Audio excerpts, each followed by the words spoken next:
작전에 진입했다는 명백한 증거로 된다.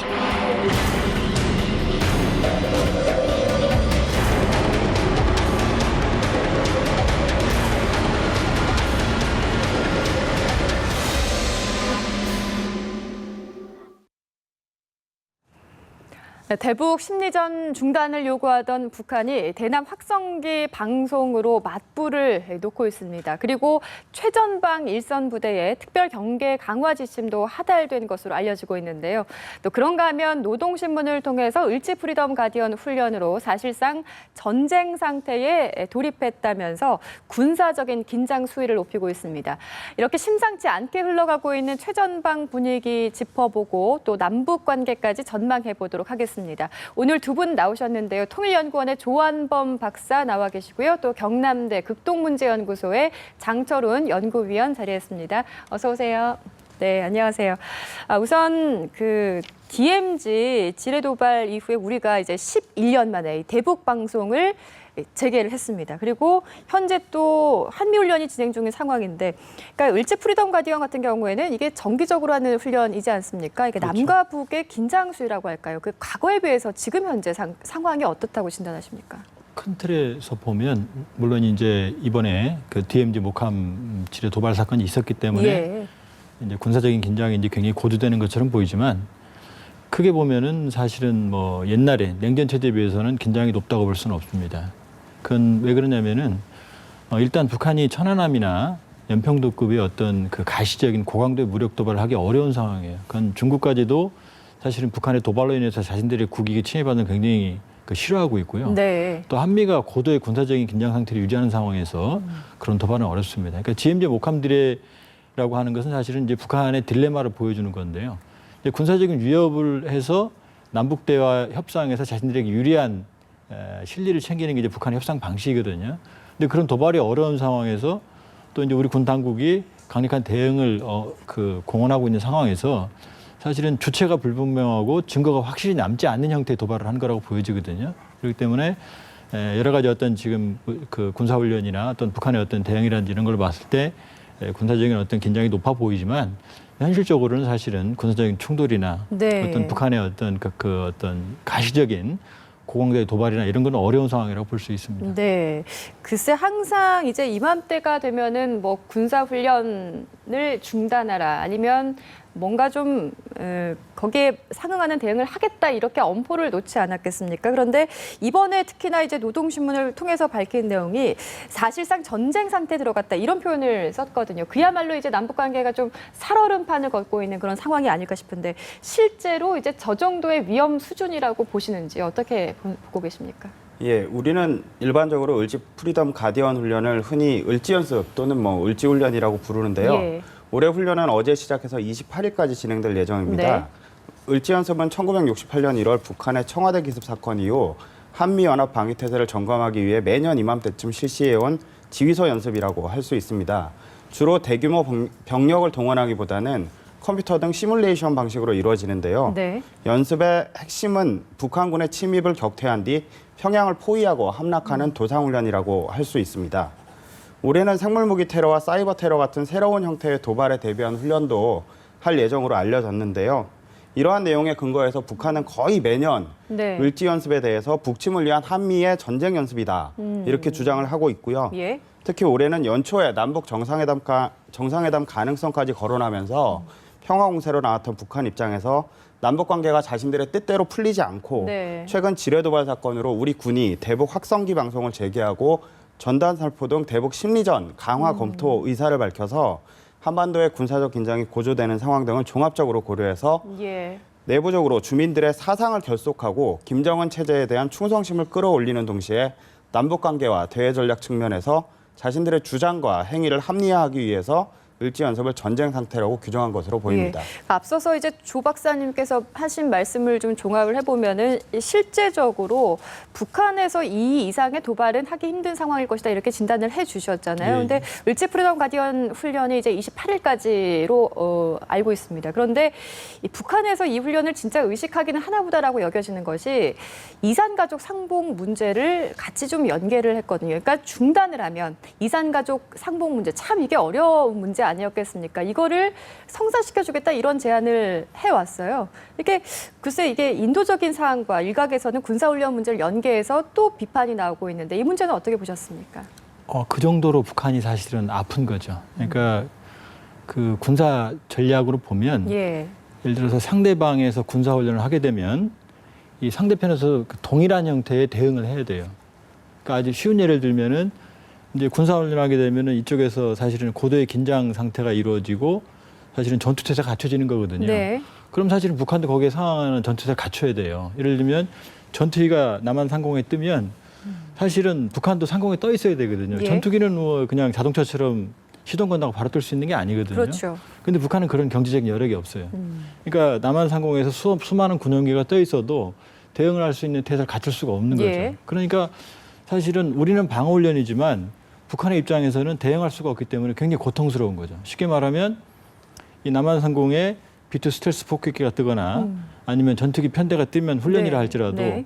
김정은 같은 경우에는 그 경호 우전으로 보면 지하 벙커로 대피를 해야 돼요. 사실은. 그렇기 때문에 사실은 그 이게 뭐 지금 최재경이 사실상 종식된 북한의 어떤 현실을 말해줄 수 있는데요. 여기서 군사훈련을 하게 되면 북한은 사실 굉장히 피곤한 상황에 빠지게 되는 거죠. 그러니까 사실은 근본적으로 이런 상태를 해소하기 위해서는 북한이 한미 군사훈련, 방어훈련이 필요하지 않을 정도로 한반도의 긴장의 수위를 낮추면 되는 거거든요. 예. 근데 고도의 어떤 그 공격형 그 어떤 그 군사태세를 유지하면서 우리에게 방어훈련 하지 말라고 하는 요구를 하는 거거든요. 그렇기 네. 때문에 사실 지금 이산가족까지도 지금 북한이 허용할 정도로 그러니까요. 그 정도로 예. 사실은 북한에게 굉장히 그 어려운 상황이다 이렇게 볼 수 있습니다. 그러니까 우리하고 미국 같은 경우에는 분명히 방어훈련이다 이렇게 명시를 하고 있는데도 굉장히 좀 예민하게 반응을 하고 있는 모습을 볼 수가 있는 것 같습니다. 그럼 저희가. 예, 방어훈련이라 할지라도 예. 어쨌든 이쪽에서 고도의 긴장 상태가 유지가 되면 저쪽에게는 상응하는 대응 태세가 필요하게 되는 거죠. 그 대북 확성기 방송 이야기를 좀 해볼 텐데요. 그러니까 지뢰 도발이 먼저 있고 나서 우리가 11년 만에 대북 방송을 시작을 했고 여기에 이제 맞불을 놓게 되죠. 북한에서도 대남 방송을 재개를 했는데 그러니까 북한에서 기존에 얘기했던 어떤 군사적인 대응이나 도발이 아니라 같이 방송 대 방송으로 맞불을 놓은 거예요. 이거 예상하셨습니까? 그 말씀하셨던 것처럼 북한이 동부전선을 포함해서 중부전선과 서부전선 일대에서도 그 대남 확성기 방송을 재개했다고 하는데요. 개인적으로는 그걸 예상했다, 예상하지 못했다. 뭐 그렇게 말씀드리기는 좀 어려울 그러니까 것 같고. 과거의 사례를 보면 이게 예정된 수순이었다고 보시는지요? 우리 군 관계자들은 아마도 대체로 다 우리 쪽에서 대북 확성기 방송을 시작하면 아까 조한범 박사님 예. 말씀처럼 저쪽에서도 상응하는 조치가 맞대응하는 그렇군요. 조치가 있을 예. 걸로 예상을 했을 거기 때문에 그게 뭐 전혀 예상이 불가능한 그런 상황이 지금 벌어지고 있다 이렇게 말씀드리기는 좀 예. 어려울 것 같고 문제는 우리 군에서 그 대북 확성기 방송을 포함해서 이제 그 차후 조치 중에 하나로 예. 대북 전단 살포나 이런 것들도 지금 검토를 하고 있다고 아까 말씀을 드렸었는데요. 그걸 하게 되면 북한도 말씀드렸던 것처럼 이제 그에 맞대응할 수 있는 상응하는 조치를 취하려고 할 거거든요. 그렇게 되면 한반도의 긴장이 점점 더 군사적 긴장이 점점 더 올라가고 DMZ가 점점 더 위험한 상태가 되기 때문에 그런 상황이 발생하지 않도록 뭐 북한도 그렇지만 우리 쪽도 같이 긴장의 소위를 좀 낮추는 조치들이 필요하지 않을까 생각합니다. 근데 이게 이번에 이제 재개된 북한군, 그러니까 북한에서 우리 쪽으로 트는 방송인데 이게 그러니까 남측을 겨냥한 것이 이제 목표겠죠. 근데 전해지는 내용은 이제 너무 그 내용이 명확지가 않고 좀 웅웅거리는 내용이 많다 이렇게 전해지거든요. 그러니까 알아듣기가 쉽지가 않은 거겠죠, 방송이. 근데 왜 그렇다고 좀 보시는지요? 일단은 우리 군이 보유한 장비보다 북한이 보유한 확성기의 성능이 좋지 않기 때문인데요. 정보통신, 예. 즉 IT 기술에서 우리는 세계 최고 수준을 자랑을 해서 그 대북 확성기 방송을 하는 그런 장비나 시스템 같은 것들도 예. 전부 다 디지털화가 돼 있지만 북한 같은 경우에는 아직도 정보화보다는 기계화 수준의 기술적인 수준이 머물러 있기 때문에 그런 확성기 방송에 사용하는 방식이 아날로그 방식인 걸로 알려졌습니다. 그래서 우리가 예전에 그 라디오를 듣던 것처럼 네. 중간에 잡음이 굉장히 많이 섞인다거나 내용이 정확하게 전달되지 않는다거나 그런 현상이 발생하는 것 같고요.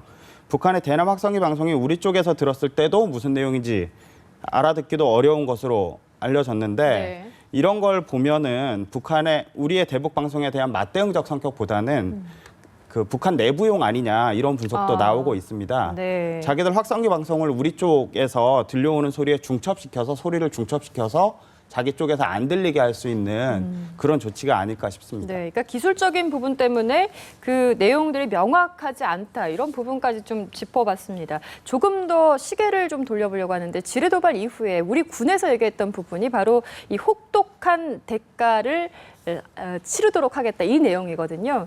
근데 그리고 선택한 게 바로 이제 대북 확성기 방송인데 이제 이게 어떤 방송들이 북쪽으로 흘러 들어가게 되냐 이렇게 보니까 우리의 뉴스 그리고 날씨 그리고 가요 같은 부분 음악도 틀어준다고 하더라고요. 근데 글쎄 처음에 얘기했던 이 혹독한 대가와 조금은 좀 거리가 있는 거 아닌가. 뭔가 북한에 대한 체제나 그 김정은 이런 내용은 전혀 담겨 있지 않다고 하더라고요.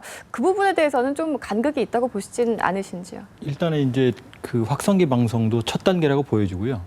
여기 이제 북한의 대응에 따라서 네. 이제 두 번째, 세 번째 단계가 가겠죠. 근데 이제 지금 뭐 혹독한 대가 그러면 뭐 국민 일부 정서는 뭐 속 시원하게 뭐 대응을 했으면 좋겠지만 예. 사실은 뭐 한국의 어떤 세계적인 위상이나 우리 어떤 여러 가지 어떤 입장을 고려했을 때는 사실은 확성기 방송도 뭐 그 적절한 선택 중에 하나고요. 그럼 예. 왜 그러냐면 김정은 정권 출범 이후에 지금 대북 전단에 대해서 계속 민감하게 반응을 한 것처럼요.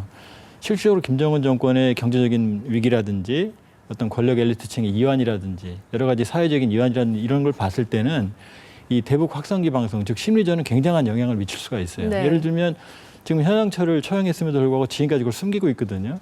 그럼 만일에 그 전선에서 만일에 확성기 방송으로 현영철 처형 사실을 그대로 방송을 해버리게 네. 되면 사실은 북한군의 동요는 굉장히 큰 거죠. 그렇기 때문에 지금 단계에서 지금 뭐 확성기로 뭐 어디까지 이런 얘기 뭐 일부 정서가 있을 수는 있지만 네네.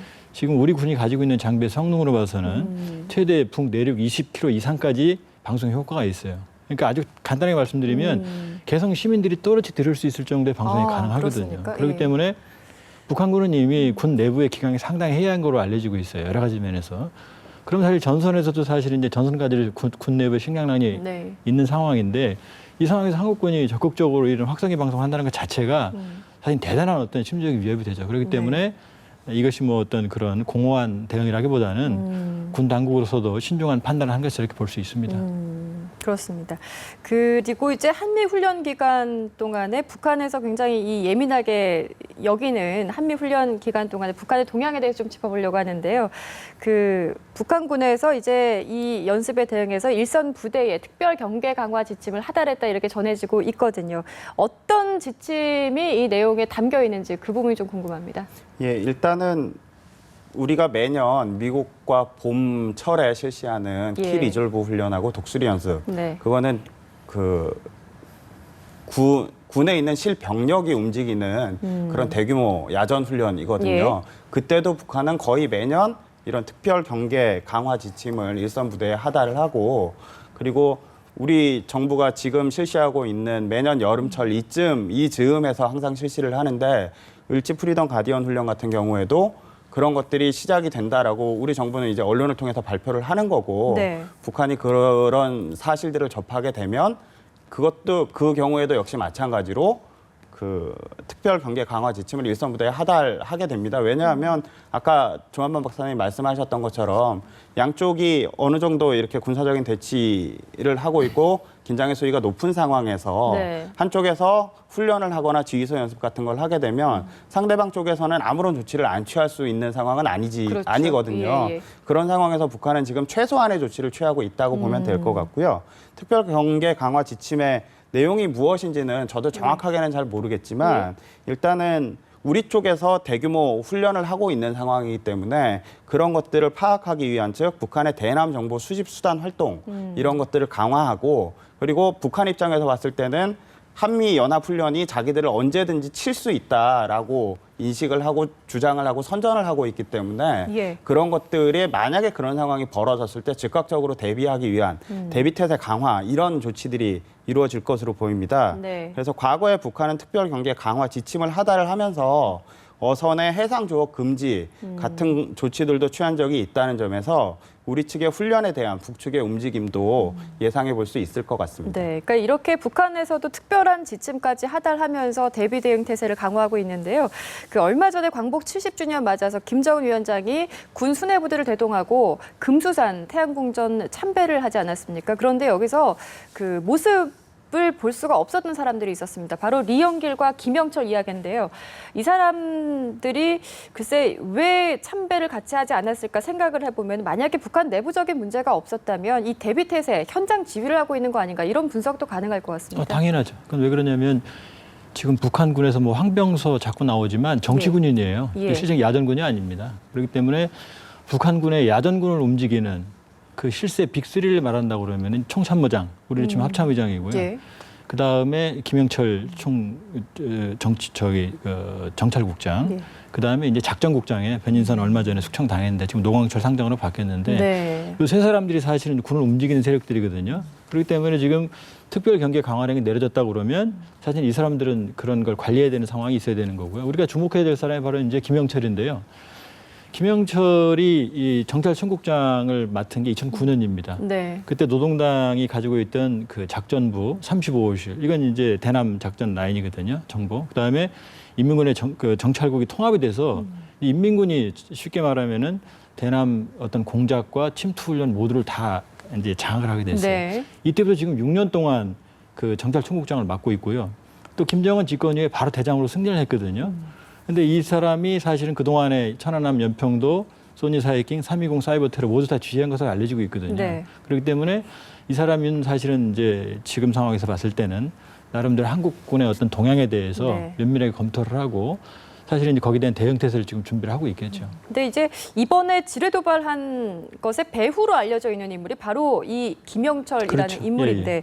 그러니까 그러다 보니까 물론 우리 국방부에서는 제2의 도발 가능성은 낮다 이렇게 판단을 하고 있지만 항상 북한의 과거 전례를 보면은 허를 찌르는 도발, 그러니까 알 수 없는 도발을 했기 때문에 이번에도 그렇게 안심하기는 좀 힘들 것 같다 이런 생각이 듭니다. 이 부분을 간과할 수는 없지 않을까 생각이 드는데 어떻게 간과할 생각하십니까? 수가 없죠. 그러니까 이번 지뢰 도발 같은 경우도 이제 김영철 정찰총국이 사실은 전방 5개 군단에 네. 나름대로의 독자적인 어떤 정찰 대대를 운영을 하고 있어요. 대략 500명 정도로 추산이 되는데 아마 이번에 DMZ 도발 같은 경우도 그 사안의 대담성으로 봐서 아마 그 정찰 대대가 했을 것으로 봐지거든요.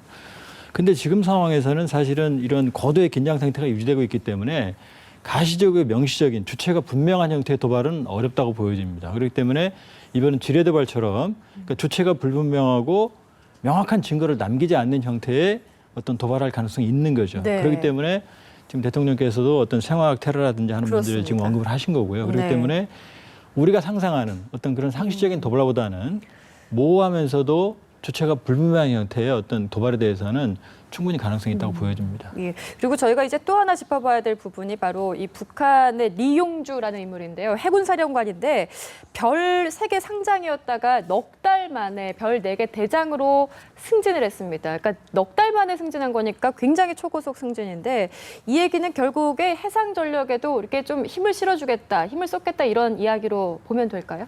예, 북한의 리용조 해군사령관은 올해 1월까지 인민군 부총참모장이라고 소개됐었고 예. 3개월 뒤인 지난 4월에 해군사령관 임명 사실이 확인이 됐습니다. 리용주는 부총참모장 시절에는 계급이 북한에서 중장이라고 불리는 별 2개를 달고 있었는데요.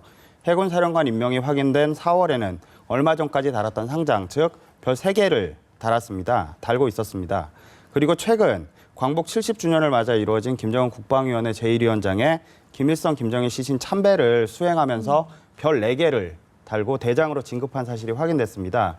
말씀하셨던 것처럼 3, 4개월마다 계급장의 별이 하나씩 늘어난 것인데요. 네. 이러한 조치는 해군사령관이라는 직책에 걸맞는 계급을 찾아주기 위한 것이었다. 이렇게 볼 수가 있을 것 같습니다.